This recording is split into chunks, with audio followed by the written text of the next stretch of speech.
And I say these things because in the last few years, the global experience of the COVID-19 pandemic did the worst thing that could have happened to people. It separated them. It separated people from one another.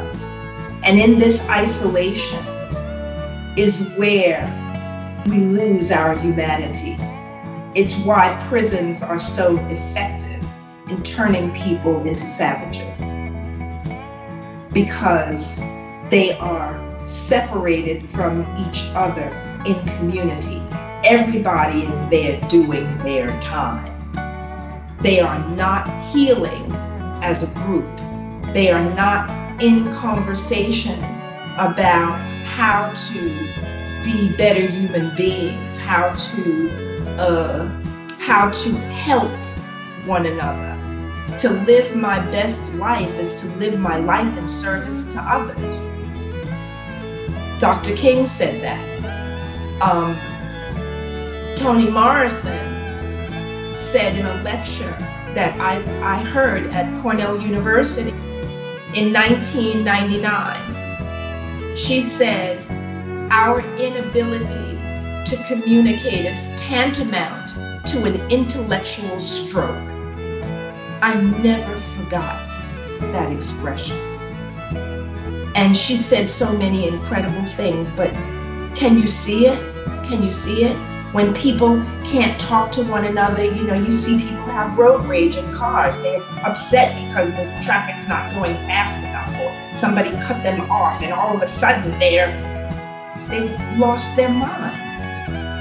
What kind of a society are we living in where people behave in this way? And this is savagery.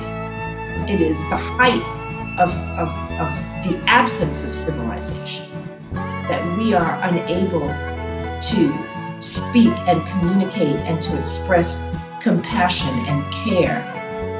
I think it's what the human heart wants to do, but the conditioning overrides it.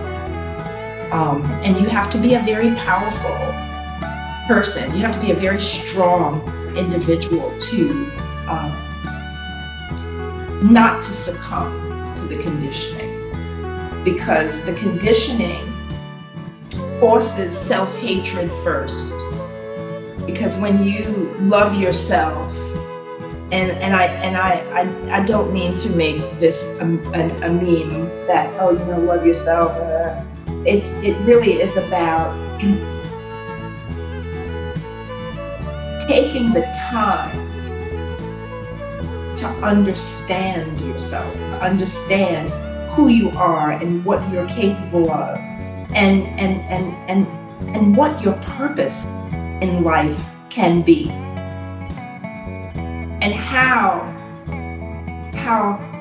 deeply you affect the lives of other people just by being in the room, not even by doing anything, just your presence has tremendous impact. And I believe that we have to find this self, this understanding of self, this recognition of what the self is, or who we think it is, and how it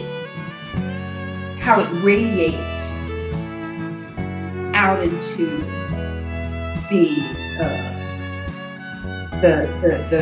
the vibration of others. It's science, it's physics, it's physiology, it's anatomy, it's biology. Everything is everything. Everything is connected. Everything moves in synchronicity, in rhythm. Your body moves in rhythm. Your heart beats in a rhythm. All the systems in your body obey a rhythm. The seasons are in a rhythm. time is in a rhythm. Everything that we do is rhythmically based. And when you try to deviate from the rhythm, you just end up out of sync. That's so correct. That's so true.